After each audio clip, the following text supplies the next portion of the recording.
नमस्कार दोस्तों, स्वागत है आपका अपने YouTube चैनल बाई मैथ्स में एक बार फिर।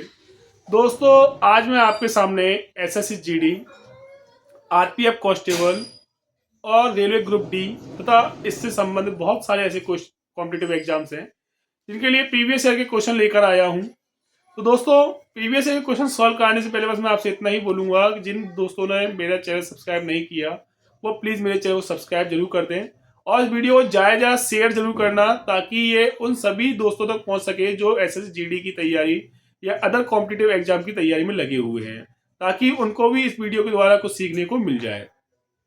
तो दोस्तों, अगर आपको वीडियो पसंद आती है तो मेरी वीडियो प्लीज लाइक करना ना भूलें। तो दोस्तों, हम आगे चलते हैं क्वेश्चन नंबर फर्स्ट की तरफ। तो दोस्तों, क्वेश्चन नंबर फर्स्ट है आपके सामने। एक क्रिकेट टीम में 7 पुरुषों की आयु दी गई है 26, 25, 21, 29, 24, 28, 22।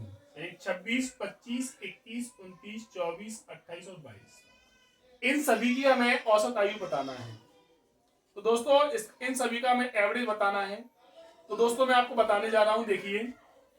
तो दोस्तों, ये वैल्यू दी गई है आपकी 1, 2, 3, 4, 5, 6, 7। एवरेज हम निकालते कैसे हैं? एवरेज निकालने का बहुत सरल तरीका होता है। सभी को ऐड कर दो और जितने भी नंबर दिए हैं उतने का डिवाइड दे दो। सभी को ऐड करके दोस्तों हम देखते हैं 4, 5, 11, 11 और 1, 12, 12 और 9, 21 और 4, 25, 25 और 33 और 2, 35, 35 से आ गया 5, हासिल आ गया 3, कैरी 3 हो गया। 2, 4, 6, 8, 10, 12, 14, 14 3 कितना हो गया? 17, 175 ये आ गया। टोटल नंबर कितने हैं? 1, 2, 3, 4, 5, 6, 7। 7 का हमने इसमें डिवाइड दे दिया। 7 2 जा 14, 7 5 25। तो दोस्तों, एवरेज कितना निकल कर आ गया आपके सामने? 25। ये आपका आंसर हो गया। दोस्तों, ये प्रीवियस ईयर का क्वेश्चन है एसएससी जीडी का। आप सभी अच्छे से समझ लें इसको। और दोस्तों, कभी कभी हम इसको चाहे तो ऑप्शन से भी कर सकते हैं। ऑप्शन से ऐसे हमने इसका 25 इसका ऑप्शन उठा लिया हमने, और 25 जो ऑप्शन उठा लिया है तो कुछ नहीं करें हम। 25 को इसमें डिवाइड करेंगे। 25 से कितना ज्यादा है? ये 1 ज्यादा है तो +1 कर दिया। ये 25 से कितना ज्यादा है? कुछ ज्यादा नहीं है तो 0 कर दिया हमने इसको। ये 25 से कितना कम है? ये 4 कम है तो ये -4 कम है तो 4 माइनस कर दिया। 25 से कितना ज्यादा है? ये 5 ज्यादा है तो प्लस का 4 ज्यादा है तो प्लस का 4 कर दिया। 25 से कितना कम है? 1 कम है तो -1 कर दिया। 25 से कितना ज्यादा है? 3 ज्यादा तो प्लस का 3 कर दिया। कितना कम है? 3 कम है तो -3 कर दिया। तो दोस्तों देखते हैं, ये माइनस प्लस कट गया, ये माइनस प्लस कट गया, ये माइनस प्लस कट गया, 0 आ गया। तो जब 0 आ गया तो हमारा आंसर क्या हो गया? 25 आपका आंसर हो गया। दोस्तों, हम सेकंड क्वेश्चन पर चलते हैं। तो दोस्तों, क्वेश्चन नंबर सेकंड है। एक कुर्सी का एमआरपी दिया हुआ है 2000 रुपए। उस पर 20% और X% दो क्रमिक डिस्काउंट देने के बाद वह कुर्सी 1400 रुपए में बेची जाती है। तो हमें X का मान निकालना है, यानी कि सेकंड डिस्काउंट निकालना है कि कितने का डिस्काउंट दिया गया है। तो दोस्तों, क्वेश्चन दिया हुआ है जैसे कि एमआरपी कितना दिया हुआ है? 2000 रुपए, इसमें 2000 इसमें एमआरपी दिया हुआ है। तो दोस्तों, हमने देखा एमआरपी 2000 रुपए दिया हुआ है। इस पर 2 बट्टे लगातार दे दिए गए हैं। एक 20% का दिया हुआ है, 20% का, एक X% का दिया हुआ है।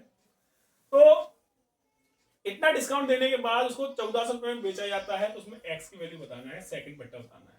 तो दोस्तों, हमने देखा जब एमआरपी हमारा 20% दे दिया गया है, डिस्काउंट हमारा 20% फर्स्ट दे दिया गया है, तो कितने में सेल किया होगा? 80 बचा होगा क्या? नहीं, 80% कितना आया इसका? 1600 आ गया। कितना दोस्तों आ गया? 1600 आ गया। कितना आ गया? 1600। अब 1600 में फिर से डिस्काउंट दिया गया है और उसको डिस्काउंट देने के बाद 1400 रुपए में बेचा गया है। तो दोस्तों, कितने में बेचा गया उसको? 1400 में बेचा गया है। 1400 में बेचा गया उसको, और यहाँ 1600 था। तो यहाँ से यहाँ तक कितना डिस्काउंट दे दिया गया होगा? 200 रुपए डिस्काउंट दिया। कितने पे दिया? 1600 पे दिया। परसेंट कितना आ गया देखते हैं। 2 जीरो कट गया, 2 अट्ठे 16 हो गया, 8 एकम 8 हो गया। कितना बचा? 2 बचा। 8 दूनी 16 हो गया, 8 पंच 40 आ गया। 12.5% आपका आंसर हो गया। उम्मीद दोस्तों आपको समझ में आया होगा। तो हम क्वेश्चन नंबर 3 की तरफ चलते हैं अब। तो दोस्तों, क्वेश्चन नंबर 3 है, तीसरा। ए और बी दोनों 5000 रुपए प्रति घड़ी की दर से अपनी घड़ियां बेचते हैं। ए और बी दोनों 5000 रुपए प्रति घड़ी की दर से अपनी घड़ियां बेचते हैं। ए 25% लाभ अर्जित करता है जबकि बी 10% की हानि। ए और बी के क्रय मूल्य का हमें अनुपात निकालना है, यानी कि रेशियो निकालना है। तो दोस्तों देखते हैं क्वेश्चन का आंसर क्या है। सॉल्यूशन है इसका, ए और बी दोनों 5,000 प्रति घड़ी की दर से अपनी घड़ियां बेचते हैं। ए 25% लाभ कमाता है।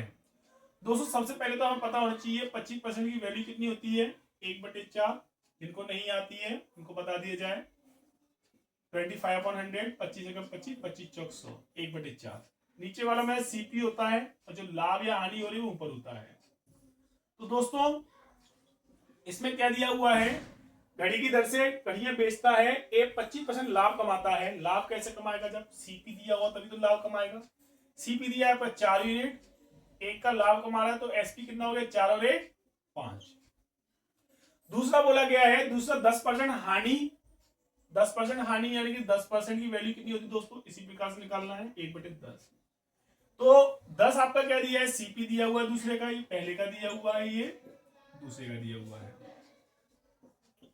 सीपी कितना 10 दिया हुआ है, एक की हानि हो रही है तो एसपी कितना होगा, 9 रुपए। कोई दिक्कत, 9 यूनिट आ गया। तो दोस्तों इसमें बोला गया है 5,000 रुपए प्रति घड़ी की दर से अपनी अपनी घड़ियां बेचते हैं, यानी दोनों ने 5-5 हजार रुपए में घड़ियां बेची हैं। जब दोनों ने 5-5 हजार रुपए में घड़ियां बेची हैं, यानी दोनों को सेलिंग प्राइस क्या दिया हुआ है, इक्वल दिया हुआ है। तो ये लेकिन यहाँ तो इक्वल नहीं है, तो यहाँ सेलिंग प्राइस इक्वल बनाने के लिए हमने क्या किया, इस 9 का हमने यहाँ मल्टीप्लाई कर दिया। 9 4 जा क्या हो गया, 36 हो गया, और 9 का यहाँ कर दिया, 9 5 जा कितना हो गया, 45 हो गया। और इस 5 का हमने यहाँ मल्टीप्लाई कर दिया, 5 10 जा 50 हो गया, एंड 5 9 जा 45 हो गया। तो दोस्तों देखें सेलिंग प्राइस दोनों तरफ बराबर आ गया है। अब इसमें लास्ट में बोला गया है ए और बी के क्रय मूल्य का हमें रेशियो निकालना है, यानी कि क्रय मूल्य निकालना है, क्रय मूल्य का अनुपात निकालना है। तो ए का क्रय मूल्य देखा जाए, ये ए दिया हुआ है, ये बी दिया हुआ है। ए का क्रय मूल्य का कितना है, 36 यूनिट है।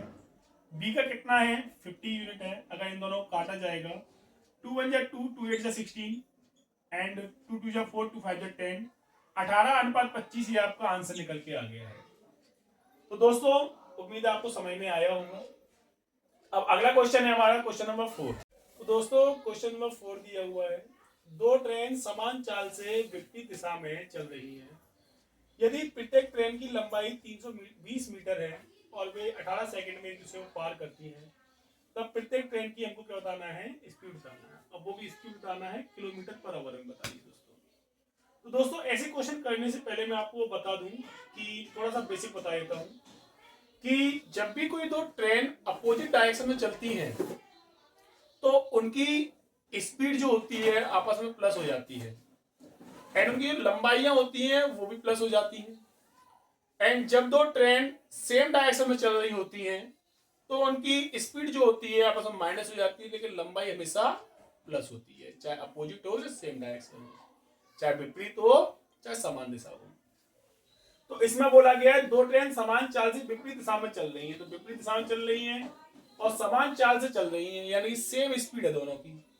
तो दोस्तों दोनों की जब स्पीड सेम दी गई है तो एक की मान लो स्पीड एस है तो दूसरे की भी एस दी गई होगी, और विपरीत डायरेक्शन में दोनों की स्पीड क्या है, प्लस हो जाती है। तो एस और एस कितना हो गया दोस्तों, आपका स्पीड कितना हो गया, 2s हो गया। कितना हो गया, 2s। स्पीड इक्वल दोस्तों होता है, यहां लिख देता हूं मैं आपके लिए, speed equal distance upon time होता है।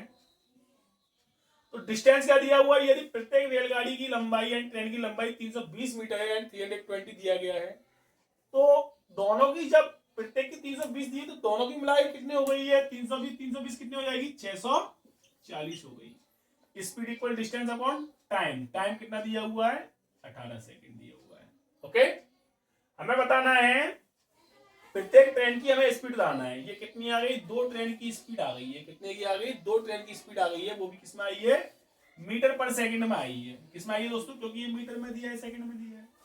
तो इसको पहले तो हम क्या करते हैं, इसको किलोमीटर पर आवर में चेंज कर लें यहीं पर। तो किलोमीटर पर आवर चेंज करने के लिए 18/5 का मल्टीप्लाई करेंगे। ये क्यों करेंगे इसका दोस्तों मैं बाद में बता दूं, जब मैं इसको बिल्कुल डिटेल में पढ़ाऊंगा ट्रेन वाले चैप्टर को। ओके, तो एक का निकाल लें हम स्पीड, तो 2 3 6 हो गया, 2 दूनी 4 हो गया, 0 का 0 हो गया, 18 से 18 कट गया, 5 का इसमें डिवाइड दिया, 5 6 जा 30 हो गया, 5 4 जा 20 हो गया। तो स्पीड कितनी निकल के आ गई आपके सामने? 64 किलोमीटर पर आवर आपकी पर ट्रेन की, एक ट्रेन की स्पीड आ गई। और यही आपसे पूछा था दोस्तों। देखो, उम्मीद करता हूं आपको ये क्वेश्चन समझ में आ गया होगा। अब अगले क्वेश्चन की तरफ चलते हैं, क्वेश्चन नंबर 5। तो दोस्तों देखिए, क्वेश्चन नंबर 5 दिया हुआ है आपके सामने। क्वेश्चन नंबर 5 दिया हुआ है क्या? 7200 रुपए को PQR के बीच में 1/2/4/3/2 यानी कि 1/2/4/3/2 में बांटा जाता है। तो हमें आर का हिस्सा बताना है। यानी कि 3 भाई है, वह P है, Q है और R है। ये तीनों 7200 रुपए ले इनको मिले हैं तीनों को। और 7200 रुपए में इनके पिताजी ने बोल दिया है कि तीनों का जो हिस्सा है, एक का 1/2 है, दूसरे का दिया हुआ है 4 दिया हुआ है यूनिट में, तीसरे का दिया हुआ है 3/2 दिया हुआ है। तो दोस्तों बताना है इसमें आर का हिस्सा क्या होगा। तो सबसे पहले मैं आपको बता दूं, जब भी रेशियो में ऐसी वैल्यू दी जाए तो पहले हम क्या करते हैं, नीचे जो वैल्यू दी है तीनों का हम एलसीएम लेके लिया करें। तो 2 का एलसीएम कितना आ गया आपके सामने? 2 आ गया। और सॉल्व कर लें इसको, 2 का 2 में भाग देंगे, एक बार जाएगा, एक एक का 1 आ गया। 1 का 2 में देंगे, 2 बार जाएगा, 2 चौक 8 हो गया। 2 से 2 कट जाएगा, 3 बचेगा। तो ये हमारा P का आ गया, ये Q का आ गया, ये R का आ गया। ये रेशियो में आया है। और तीनों को टोटल कितना था? 7200 रुपए था। तो यहाँ टोटल कितना हो रहा है? 8 और 1 9 3 कितना हो रहा है? ये 12 यूनिट हो रहा है। 12 यूनिट किसको रिप्रेजेंट कर रहा है दोस्तों? ये 7200 को कर रहा है। तो पहले तो हमने 1 यूनिट का निकाल लिया, 12 6 72, ये आ गया 600। यानी 1 यूनिट का मान कितना आ गया आपका? 600 आ गया। मुझे निकालना किसका हिस्सा है? आर का। तो आर का हिस्सा कितना दिया हुआ है? 3 यूनिट। 3 का मल्टीप्लाई कर दिए दोस्तों, 1800 आपका ये आर का हिस्सा। यानी कि आर को कितने रुपए मिले? 1800 मिले दोस्तों। ये आपका आंसर हो गया। तो दोस्तों उम्मीद करता हूं आज की ये वीडियो आपको पसंद आएगी और मेरी वीडियो के द्वारा आपको कुछ समझने आ रहा है और आप इससे काफी चीजें सीख सकते हो। अगर आपको मेरी वीडियो पसंद आती है तो मेरे चैनल को सब्सक्राइब करें, मेरी वीडियो को लाइक करें और ज़्यादा शेयर करें, ताकि ये वीडियो मेरे उन सभी दोस्तों तक पहुंच सके जो SSC GD, RPF constable, group D and काफ़ी कॉम्पिटिटिव एग्जाम्स की तैयारी में लगे हुए हैं और उनको मैं ये प्रीवियस ईयर के क्वेश्चन सॉल्व करा सकूँ। तो दोस्तों जय हिंद, जय भारत, धन्यवाद।